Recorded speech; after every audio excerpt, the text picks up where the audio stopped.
And that's everything we knew about this minigame, so it's not hard to see how this was one of the most complicated pieces inside of this story that had yet to be solved, especially given Five Nights at Freddy 6 was intended to be the game about sealing loose ends, suggesting this should be the answer to another question we were asking before.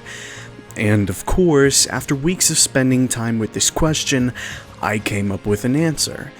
See, Scott likes explaining details in the next set of releases, and so to be able to understand this minigame, it makes sense we would look into UCN, the next game that came out.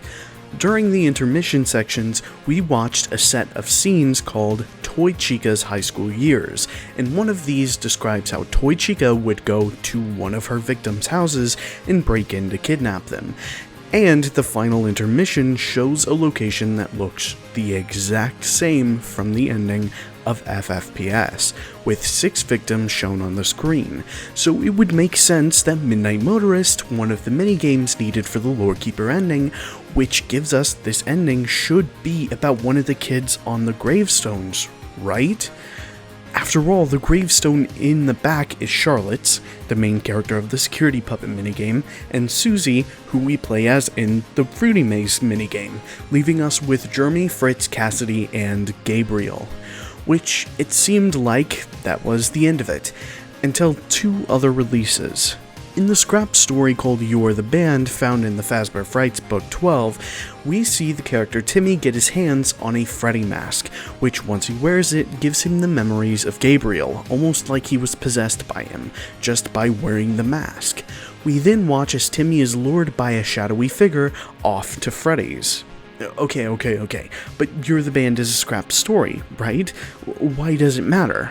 Well, that mixed with the Help Wanted Pizza Party minigame, we were able to understand that all of these pieces together seem to suggest that the person inside of the Midnight Motorist minigame was actually Gabriel, and that was the script for the original video, going into detail of how it all fit together and how it seemed to suggest Gabriel was the Midnight Motorist runaway.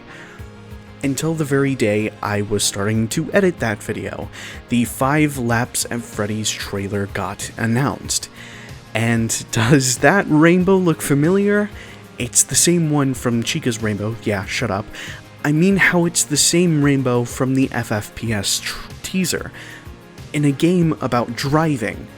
Perhaps that little rumor that this game was really going to solve Midnight Motorist had more merit than I thought. And then the trailer leaked, and wouldn't you know it, a Midnight Motorist level was inside. So I put my video on pause, that's why it's taken over a month to get this out to release, and waited for information in case this game had any evidence to help me.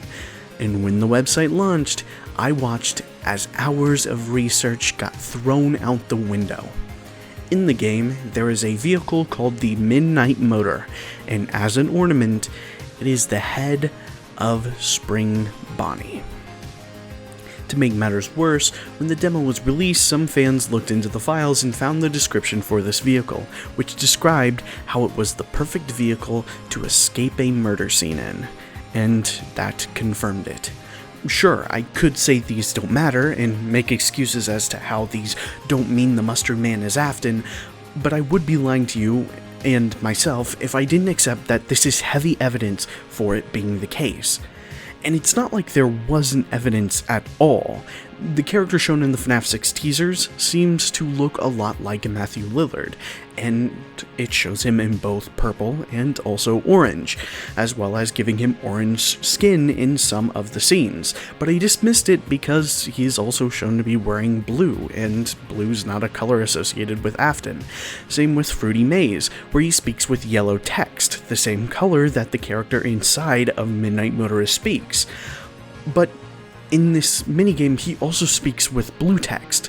Again, another thing that Afton's never really been associated with, however had been used previously with the text just inside of the Fruity Maze minigame, suggesting that maybe this wasn't an important detail at all. And so, with all of these pieces that felt really muddy, I didn't use them. I put them to the side and assumed that they meant nothing. But those pieces of evidence mixed with these two new pieces from Five Laps at Freddy's, I had to give up on GabrielMM and went back to the drawing board. So we know Orange Man is William, and that wherever he's coming from is a crime scene, which leaves us with a few questions. Who is the runaway, who's the chairperson, who's the footsteps outside, and what's in the mound? Only 4 questions left, Shizu. Come on, you can do this.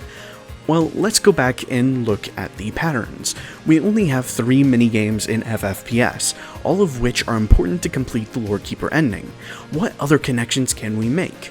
We have a minigame that's a retelling or giving more information about Charlie's death, showing that she possessed the puppet, whereas Fruity Maze is a minigame retelling or an addition to Follow Me, a minigame in FNAF 3, showing us important context for the scene and how the MCI started. FNAF 1 had no minigames, the puppet minigame represents FNAF 2, Fruity Maze represents FNAF 3, and Sister Location only had 2 minigames, that being the death of Elizabeth and Michael Post Scoop, and obviously this can't be about Five Nights at Freddy 6, which leaves us with one option. Midnight Motorist must be important to solving a piece of the lore in Five Nights at Freddy's 4, and connected to the minigames in that game. Firstly, this house design does not seem to be the same as the one shown in the minigame sections, given the lack of neighborhood, sidewalks, roads, and the house layout and colors being completely different, meaning the Aftons must have moved at some point, placing this event either before or after the FNAF 4 minigames. I'm tempted to say after FNAF 4, given the house Michael is in during Sister Location is also within a neighborhood, but he could have moved down after, so we'll just have to put that as evidence instead. Under this event taking place before FNAF 4, we presumably have Bite Victim as the runaway, making the couch person either Mrs. Afton or Michael, which brings us to our first problem. Where's Elizabeth? I mean, she still exists and is a main character of FNAF 6, so why would she not also be in this minigame, even in passing mention, or from the couch person, or an additional door, or a toy on the ground? Her absence is allowed during this minigame, which if this event was after her death would make much more sense. And no, we're not getting into how unlikely it is that Bite Victim died after his sister. And then we have the issue of the footprints. Who do they belong to? No other character should have died this early, except for one, that being Charlie. See, while I seem to jump from one to the other, I feel there's a mountain of evidence for one side, but that deserves its own video at some point. Instead, given this version physically doesn't work with Bite Victim first, let's say Charlie has died and created Shadow Freddy, who lures Bite Victim away. Firstly, how did she become this agony creature 2 seconds after death? And why does she go to Bite Victim out of all people, and not anyone else, like her father, who was literally inside of the building? There's no established connection as to why Bite Victim should see Shadow Freddy in this moment, especially when we're told they kept running off to this location constantly. With everything on the table, it just doesn't seem likely that Midnight Motorist is about Bite Victim, as there's too many assumptions we have to make, with no basis of evidence at all to make it work. The only strong piece of evidence is how similar the chairperson seems to be to Michael, but then again, pay attention to the dialogue from this character. They talk back to William, telling him what to do, and instead of William lashing out at them, he still keeps his mind focused on the kid, almost as if he harbors some distaste for the kid. Dare I say, he's annoyed that this kid keeps running off, which is why he breaks and decides to punish him to get him to stop. This means the couch person should be someone who's not afraid to talk back to William, but is aware of his behavior, which makes the most sense to be Mrs. Afton. Okay, so let's see how Midnight Motorist Motorist after FNAF 4 would work. We have our couch person, Mrs. Afton, our runaway, Michael Afton.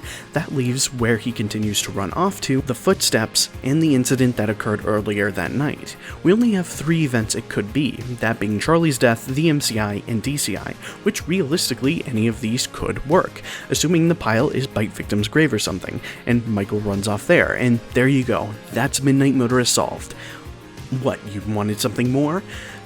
That it could be any of these isn't satisfying? Well, I do have an idea. Michael looks at his brother hanging from Fredbear's mouth as he's rushed to the hospital. Michael places his brother's plushies in his hands, apologizing to him before William comes into the room and takes the plushies away, placing them in a box to be forgotten before Bite Victim died. But did you notice it? The plushies weren't the first piece separated from Bite Victim. It was Michael. It was always Michael. In the void, you can see that the Foxy plush is still missing its head, something caused by Michael. Michael is most known for being the Foxy brother, wearing the mask of Foxy. Michael was the one who killed his brother.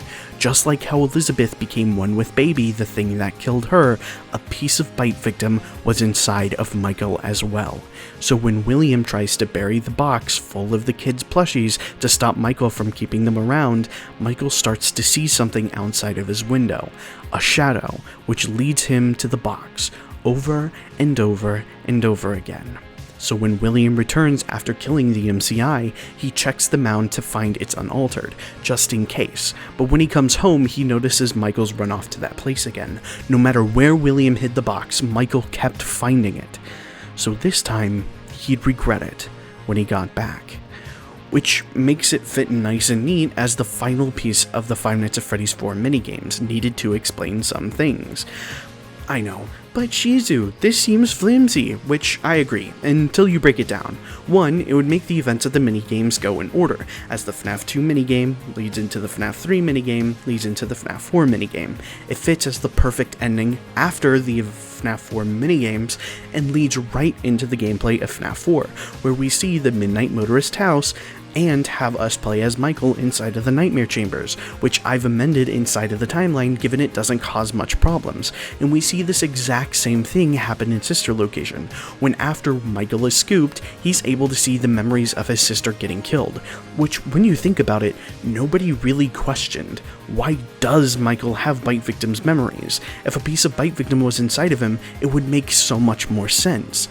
And lastly, the logbook. If Bite Victim is stuck inside of the void, and only the 5 animatronics, how is he communicating inside of the logbook? If a part of Bite Victim was inside of Michael, it would make more sense. Not to mention, I'm sure there's other connections that would make more sense under this interpretation I haven't thought of. Listen, I know this might be annoying to some people because of the couch person issue, but I feel this explanation makes the most sense. It fits with the other minigames, fills in a missing piece of the series, just like Fruity Maze, and chances are Five Laps at Freddy's will end up debunking it again. But that doesn't release until 2025 at the earliest, so this answer is safe for now. Big thank you to Hyperdroid, who was planning on making an appearance in the original script to bring up how Afton Midnight Motorist was still on the table, which after 5 Laps at Freddy's just made me look like a dickhead. So make sure to go support him, but clearly he's smarter than I am at this stuff.